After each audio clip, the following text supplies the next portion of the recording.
Bonjour à toutes et à tous, c'est Manuel Correa. Aujourd'hui, je vais vous montrer comment on réalise dans Illustrator des graphes à partir d'un tableau de données.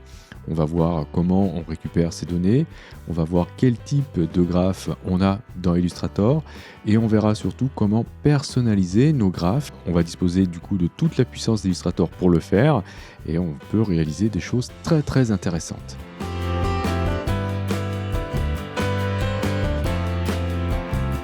Bien, alors les outils graphes se trouvent ici, dans la barre des outils. Je vais faire un clic droit, cliquer sur la petite flèche ici pour sortir le groupe.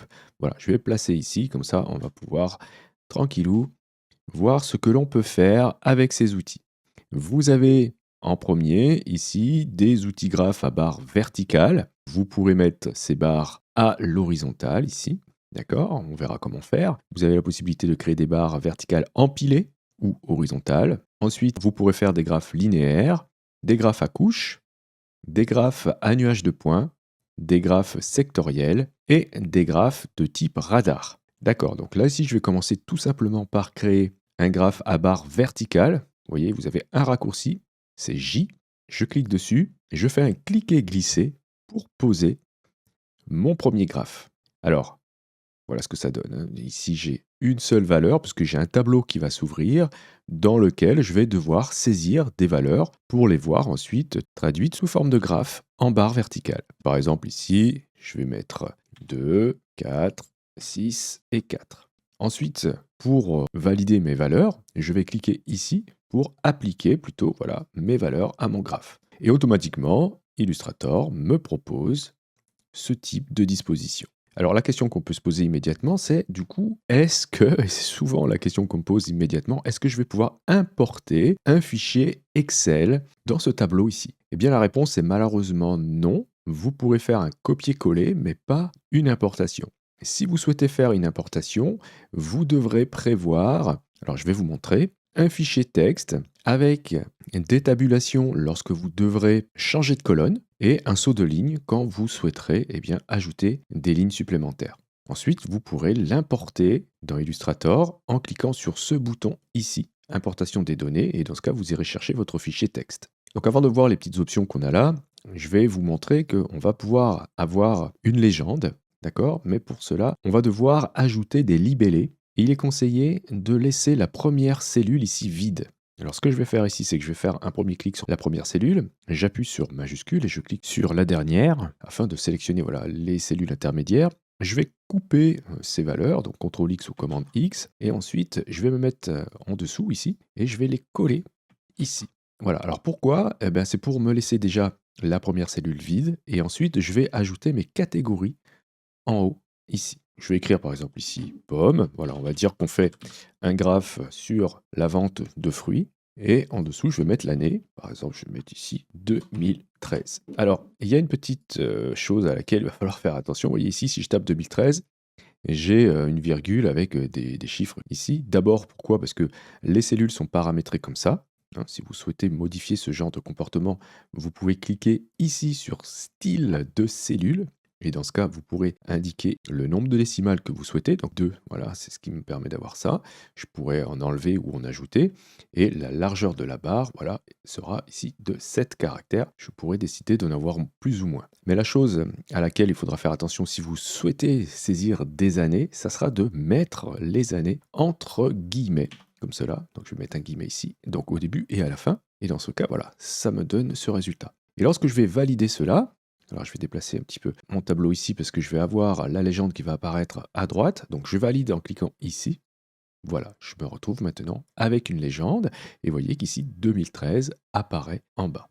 Alors admettons que je souhaite faire des comparaisons sur plusieurs années. Je vais pouvoir ajouter d'autres années en dessous. Alors plutôt que de les taper à la main ici, j'avais déjà prévu le tableau que je vous ai montré tout à l'heure. Donc je vais aller l'importer. Je vais cliquer ici pour importer des données. Je vais importer ce tableau. Voilà, il est ici.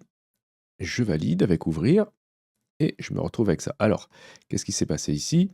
Lorsque vous faites une importation que vous avez déjà des valeurs, eh bien, cela risque de s'ajouter aux autres valeurs à l'endroit où vous aviez le curseur en fait. Donc ici, je vais supprimer tout ça, faire un coupé-coller, voilà, pour remettre tout en haut comme cela. Ensuite, je vais peut-être faire des petites corrections ici, parce que vous voyez que malgré que j'ai bien saisi mon texte. Je me retrouve avec des guillemets qui ne sont pas les mêmes, donc je vais remettre tout ça correctement. OK. Alors je précise que j'aurais pu aussi faire, comme je vous l'avais dit tout à l'heure, un copier-coller d'un tableau depuis Excel. Donc admettons, voilà, là je suis dans Excel, j'ai ce tableau qui est déjà réalisé. Je peux tout sélectionner comme cela, faire un copier, donc CTRL-C ou Commande-C. Et ici, je vais tout sélectionner comme ça et faire un CTRL-V. Voilà, vous voyez, ça fait exactement la même chose parce que c'est exactement les mêmes valeurs. Donc je vais valider ce nouveau tableau en cliquant ici sur Appliquer. Et là, voilà, je me retrouve avec les années ici que je vais pouvoir comparer en termes de valeurs et j'ai ma petite légende ici qui est ajoutée. Vous pouvez fermer ici le tableau des valeurs en cliquant ici et si vous avez besoin de revenir sur ces valeurs, si vous avez besoin de corriger, sachez que ce tableau est totalement dynamique. Donc je vais sélectionner le tableau avec la flèche noire. Vous allez dans le menu Objet et vous avez ici un sous-menu Graphe dans lequel vous allez pouvoir trouver ici Données et à nouveau corriger les données si besoin. Une fois que cela est fait, vous validez à nouveau en cliquant ici sur Appliquer pour corriger votre graphe. Donc notez qu'on a énormément de choses à voir dans le menu ici Graphe, notamment les attributs. Lorsque vous cliquez sur Attributs, vous allez pouvoir modifier le type de graphe, donc on verra ça tout à l'heure, et en fonction du type de graphe sélectionné, vous allez avoir des options. Par exemple, ici, vous allez pouvoir changer l'axe des valeurs. Par défaut, elle est à gauche, vous voyez, ici. Vous pourrez décider qu'elle se trouve à droite ou bien qu'elle se trouve des deux côtés. Ensuite, vous pourrez ici, dans le style, ajouter une ombre portée. Attention, c'est pas super beau, je vous montrerai comment faire une vraie ombre portée tout à l'heure. Vous pourrez décider de mettre la légende plutôt en haut. Et ici, vous avez des options pour les premières rangées et les premières colonnes. En dessous, vous avez la possibilité de modifier la largeur des barres ainsi que la largeur de catégories. Donc par exemple ici, si je mets 20% pour les catégories, je valide, voilà ce qui se passe. Et si je vais dans Attributs à nouveau, et si je modifie la largeur des barres, si je mets 20% aussi, et bien je me retrouve avec des barres extrêmement fines. Voilà, donc c'est 20% de la largeur qui est ici. Donc je vais revenir en arrière plusieurs fois, parce que là, on ne commence plus à voir nos barres. Pour retourner à nouveau dans les attributs, pour voir d'autres options, notamment ici, vous avez la possibilité de modifier l'axe des valeurs ainsi que l'axe des catégories. Donc je rappelle, les catégories, c'est ça, ici, et les valeurs, c'est ça. Donc vous pourrez modifier, donc au niveau des valeurs, par exemple ici, vous avez la graduation que vous allez pouvoir modifier. Ok, donc vous pouvez remplacer les calculs, vous pouvez dire que, vous voyez qu'ici le maximum c'est 8, ok, je pourrais modifier cela et modifier aussi la valeur des subdivisions. Je pourrais ajouter des graduations, actuellement j'ai aucune graduation, je pourrais en ajouter et décider de leur longueur, soit c'est court, soit c'est long. Ok. Je pourrais même ajouter des préfixes ou des suffixes, c'est-à-dire ici, si je décide que, eh bien là, en fait, les valeurs, on parle de quoi ici? Eh bien, ça pourrait être des tonnes, par exemple. Donc, je pourrais mettre donc, en préfixe, donc c'est avant le chiffre ici, je pourrais mettre quelque chose, donc je pourrais écrire du texte. Moi, ce qui m'intéresse ici, c'est d'ajouter plutôt un texte après. Donc, en suffixe, je vais mettre un T pour dire que c'est des tonnes. Je vais même mettre une espace avant, comme cela. Je valide avec OK. Et maintenant, vous voyez, tac, j'ai la lettre T qui s'est ajoutée partout. Voilà, on pourrait dire que c'est des tonnes. J'aurais pu aussi écrire tonnes si j'avais voulu. Je vais retourner dans le menu Objet, Graphe, Attributs, pour vous montrer que je peux choisir d'autres types de graphes. Par exemple, ici, des graphes à barre verticale empilée. Dans ce cas, regardez le résultat. Je vais me retrouver avec cela. Donc là, j'ai toutes les années, ok, et c'est empilé comme ça. Donc là, c'est un petit peu haut, hein, je pourrais modifier peut-être l'échelle de mes valeurs. D'ailleurs, en parlant d'échelle, notez que le graphe, lorsque vous le sélectionnez, vous n'avez pas de poignée de transformation autour, vous n'allez pas pouvoir faire facilement une transformation, un changement de taille. Vous ne pourrez pas non plus le faire avec l'outil de transformation manuelle. Il faudra le faire avec l'outil de mise à l'échelle. Donc vous double-cliquez sur cet outil après avoir sélectionné votre graphe, vous vérifiez que aperçu est coché et là vous pourrez faire une mise à l'échelle. Je vous conseille de choisir uniforme pour que ce soit homothétique, voilà, de votre graphe et dans ce cas, voilà, là j'ai changé sa taille à 25%. Ok, donc je vais revenir en arrière pour qu'on puisse mieux le voir, retourner dans les attributs pour vous montrer qu'on a ici la possibilité, bien sûr, d'avoir des graphes à barres horizontales. Donc, dans ce cas, voilà, très simplement, on va se retrouver avec ce résultat. Je pourrais décider aussi d'avoir d'autres types. Je ne vais pas vous montrer les barres horizontales empilées, hein, c'est la même chose que les verticales. Mais vous avez ici les graphes linéaires, et notez qu'à chaque fois que vous choisissez un autre type de graphe, vous avez, surtout ici pour les linéaires, d'autres options, d'accord? Puisque là, nous sommes avec des points, on va pouvoir marquer les points, répartir en largeur, etc., épaissir les courbes. Je vais vous montrer, je valide.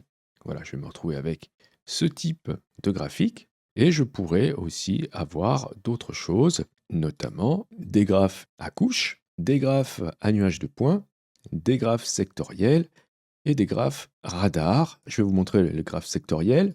Et notez que forcément, on a d'autres options ici. On pourra mettre les légendes à l'intérieur du graphe, légendes internes plutôt que de les avoir sur le côté. Donc je vais valider, je vais vous montrer ce que ça fait. Donc là, vu qu'on a plusieurs années, on va pouvoir faire des comparaisons. Ok. Donc là, j'ai les légendes qui se trouvent à droite, mais je pourrais les avoir à l'intérieur si je le demande. Ici, donc dans attributs, je pourrais décider que les légendes sont à l'intérieur. Ok. Donc si je valide, hop, je vais me retrouver maintenant voilà, avec les légendes à l'intérieur. Alors bon, là ici j'ai souci de couleur, puisque j'ai du texte noir avec ici des secteurs qui sont noirs aussi, donc on voit pas le texte. Mais je vous montrerai tout à l'heure comment changer les couleurs du texte et la police si besoin. Ok. Et ensuite, vous avez ici les graphes radar. Et dans ce cas, on va se retrouver avec ce type de graphe. Très bien. Alors, il y a une petite particularité avec les graphes ici à nuage de points.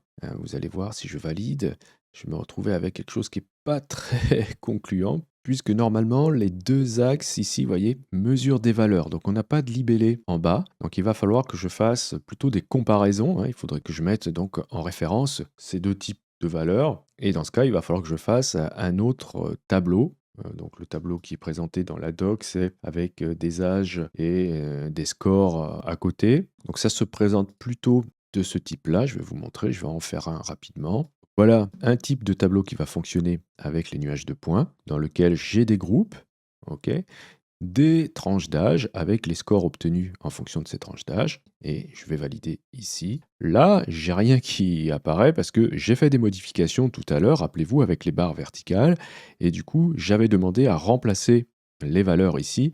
Donc c'est pour ça que là, j'ai rien du tout. Donc il ne faudra pas oublier de vérifier dans les attributs. Alors, je vais fermer mon tableau.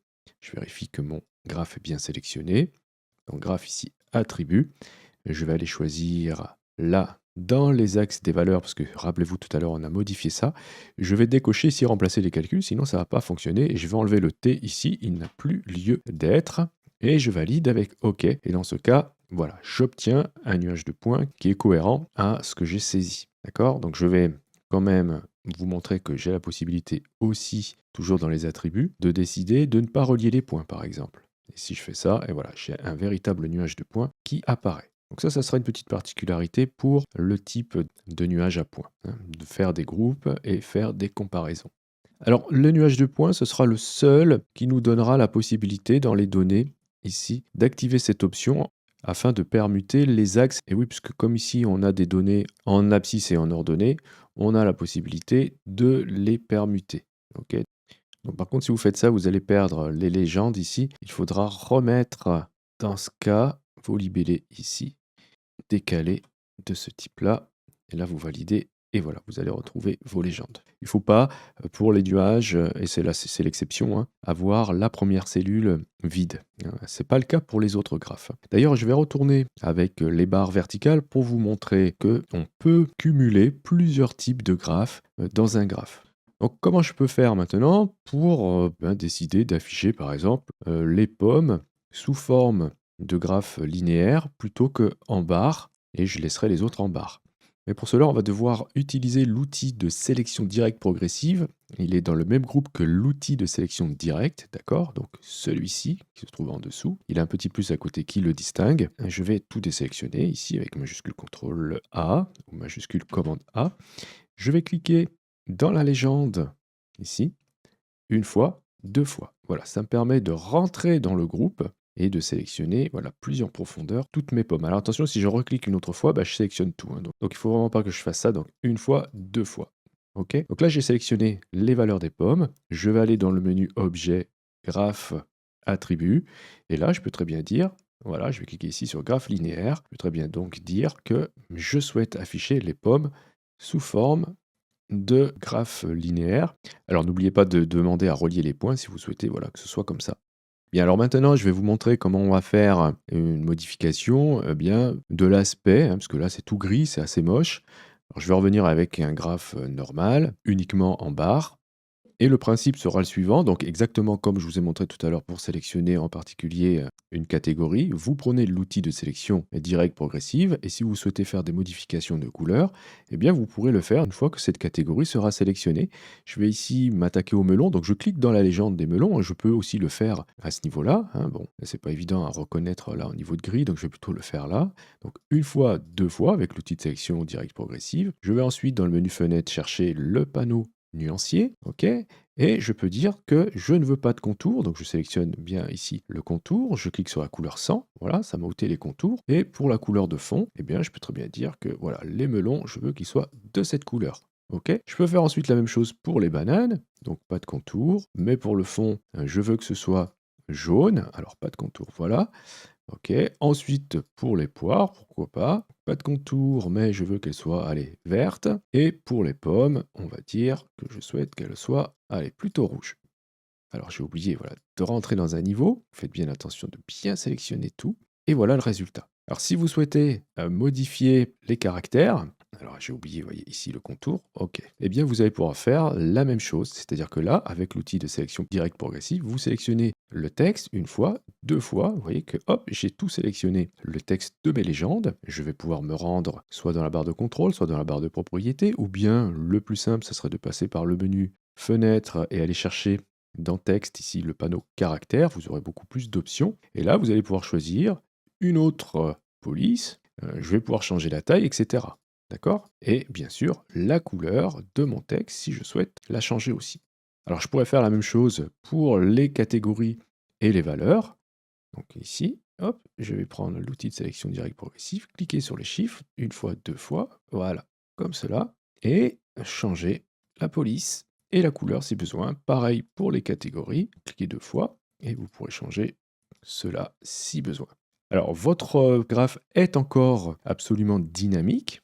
Vous pouvez à tout moment modifier les valeurs. Hein. Vous le resélectionnez, vous allez dans le menu Objet, Graphe, Données, et vous pourrez changer. Voilà, par exemple, si pour les pommes, je me suis trompé, il fallait rentrer 3 au lieu de 2, je fais ma correction, je valide la transformation, et vous voyez que hop, le trait est monté ici. Donc on pourra faire ça bien sûr pour les secteurs, on pourra faire ça aussi pour les autres types de graphes. Bien, je vais vous montrer maintenant qu'on va pouvoir remplacer les barres par des symboles. J'ai ici dessiné une pomme et j'aimerais remplacer mes barres par ce symbole. Alors comment on va faire? Je sélectionne mon symbole, hein, c'est un objet composé de plusieurs autres objets, donc ok, donc c'est un groupe. Je vais dans le menu Objet, Graphe et j'ai ici la commande symbole. Alors, c'est pas tout à fait la même chose que les symboles que l'on a dans le panneau symbole. Hein. Donc, je clique ici et là, je vais pouvoir créer mon symbole. Je clique donc sur créer, je peux le renommer, ce sera plus simple ensuite pour le retrouver et je valide. Je valide encore avec OK.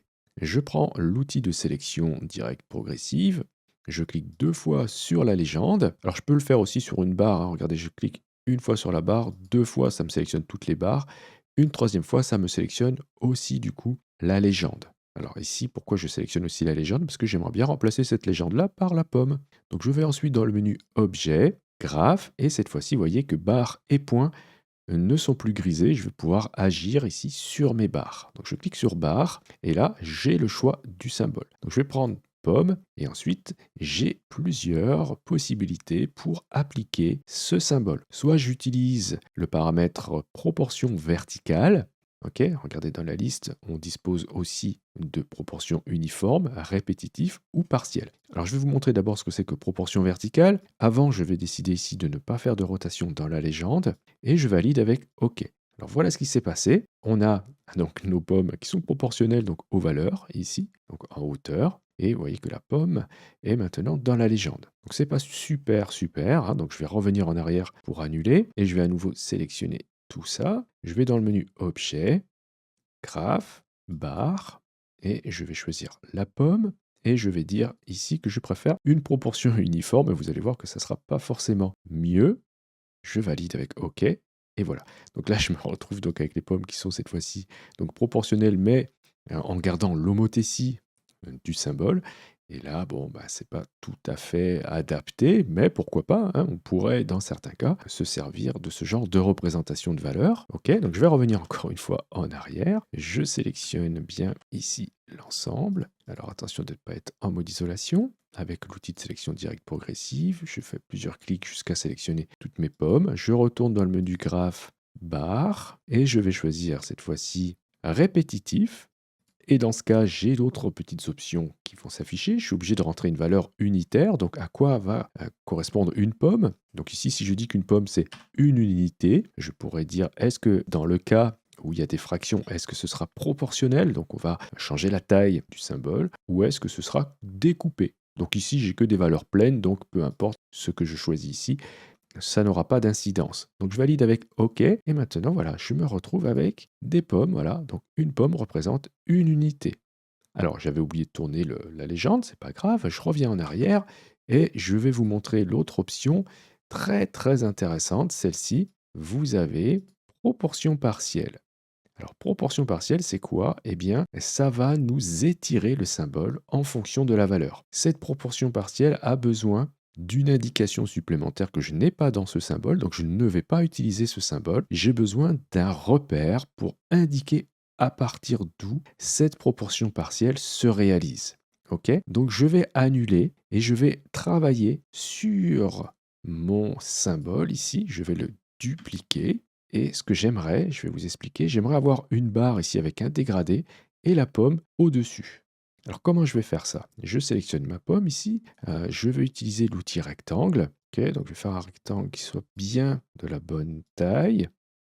Alors je vais, voilà, l'aligner peut-être comme ça, bien vérifier qu'on est à peu près aligné. Voilà. Et je vais mettre dedans un petit dégradé, donc dans le menu fenêtre, dégradé de couleur, je vais choisir voilà, d'appliquer dans le fond un dégradé. Je vais modifier les arrêts de couleur. Je vais dire que c'est voilà, plutôt orange en bas et plutôt rouge comme la pomme dans la partie supérieure. Je n'oublie pas de tourner à 90 degrés mon dégradé. Et voilà. Il ne me reste plus qu'à créer avec l'outil trait un repère. Donc je trace un repère à ce niveau-là. Donc je vais convertir ce trait en repère depuis le menu affichage, repère, créer les repères. Je vais ensuite sélectionner l'ensemble, faire un groupe.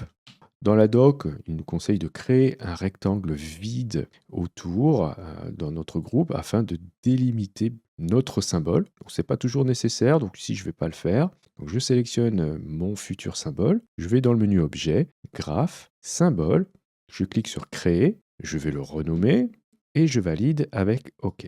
Je valide ensuite ici. Très bien. Je vais ensuite sélectionner avec l'outil de sélection directe progressive mes barres. Voilà. Je vais ensuite aller dans le menu objet, graphe, barre, choisir pomme étirée et là je vais choisir proportion partielle. Ok, je valide avec OK et voilà, je me retrouve maintenant avec ce type de résultat. Donc notez que on a, vous voyez ici le repère à partir duquel l'étirement se fait. Très bien, donc on n'a pas du tout étiré la pomme, elle est bien complète. Et du coup, ça nous fait ce type d'effet. Si vous voulez, vous pouvez remplacer la légende par un autre symbole. Donc, je vais sélectionner à nouveau l'outil de sélection directe progressive, cliquer plusieurs fois jusqu'à sélectionner, voilà, hop, l'ensemble de ma légende. Je vais ensuite dans le menu Objet, Graphe, Barre, et je choisis ici Pomme. Et je décoche ici rotation dans la légende, et je me retrouve maintenant avec le changement uniquement pour ma sélection. Alors si vous voulez, vous pouvez aussi ajouter la valeur au-dessus de votre symbole. Pour cela, il vous faut ajouter dans votre symbole le sigle pourcentage. Donc je vais ici double-cliquer dans le groupe pour entrer en mode isolation, prendre l'outil texte, je vais y faire un clic simple et je vais ajouter donc le sigle pourcentage comme cela. Et je vais devoir mettre des chiffres à côté. Alors, je vais mettre deux chiffres compris entre 0 et 9 et ces chiffres vont contrôler l'affichage des données. Le premier chiffre va contrôler le nombre de chiffres précédant la virgule. D'accord? Donc, si vous avez besoin de mettre un chiffre comme 100, par exemple, il faudra indiquer 3. Je vais mettre 1 ici puisque je n'ai pas de chiffres qui vont au-delà de 8. Et le deuxième chiffre va contrôler ce qui se passe après la virgule. Donc ici, je vais mettre 1 aussi. Si vous mettez 0, c'est le logiciel qui va s'occuper lui-même du nombre à mettre. Je vais redéplacer quand même ça ici, le mettre là, bien centré, comme ça. Je sors du mode isolation en cliquant dans la zone grise. Je vais aller dans le menu Objet, Graphe, Symbole, créer un autre symbole que je vais renommer. Je valide avec OK, et encore une fois OK. Et je vais prendre l'outil de sélection directe progressive, cliquer plusieurs fois pour sélectionner toutes mes barres de pommes, aller dans le menu Objet, Graphe, Barre, choisir Pomme avec total, vérifier que je suis bien en proportion partielle, et je valide avec OK. Et dans ce cas, notez que voilà, j'ai maintenant le total qui s'affiche au-dessus de mes pommes. Donc voilà à peu près tout ce qu'on peut faire en termes d'affichage de graphiques dans Illustrator. Vous voyez qu'on a moyen de faire des choses très intéressantes. Vous pourrez essayer de modifier aussi les autres types de graphes, puisque vous voyez qu'on a la possibilité ici d'avoir des symboles pour les points. Donc vous pourrez créer des symboles pour vos points, hein, de la même manière que je viens de le faire ici pour mes barres de pommes. Et n'oubliez pas que vous pouvez aussi appliquer des effets sur vos barres ou sur vos graphiques. C'est pour ça que je vous disais que l'effet d'ombre portée proposé dans les attributs n'est pas super, mais vous pourrez à tout moment, voilà, sélectionner les barres que vous voulez, ici pour les bananes par exemple, aller dans Effets, choisir par exemple dans Spécial, une ombre portée, et noter que voilà, vous pourrez créer une ombre portée dans vos barres. On pourra aussi ajouter de la 3D si vous voulez. Alors si vous souhaitez avoir plus de cours sur la modification des graphiques, vous pouvez me le dire dans les commentaires et j'essaierai de vous proposer d'autres exos de ce type. Je vous remercie d'avoir suivi cette vidéo. Si vous avez des questions, n'hésitez pas à le faire dans les commentaires. Si vous souhaitez soutenir cette chaîne, vous pouvez cliquer sur j'aime, c'est hyper important pour le référencement de la chaîne. Et si vous souhaitez aller plus loin, vous pouvez cliquer sur le lien Utip présent dans la description de la vidéo. Et je remercie encore une fois chaleureusement toutes celles et ceux qui l'ont déjà fait. Et si vous n'êtes pas encore abonné, vous pouvez le faire en cliquant sur abonnez-vous. N'oubliez pas la petite clochette pour être averti des prochains cours ou des prochains tutos. Justement, on se dit à la prochaine pour un autre cours ou pour un autre tuto.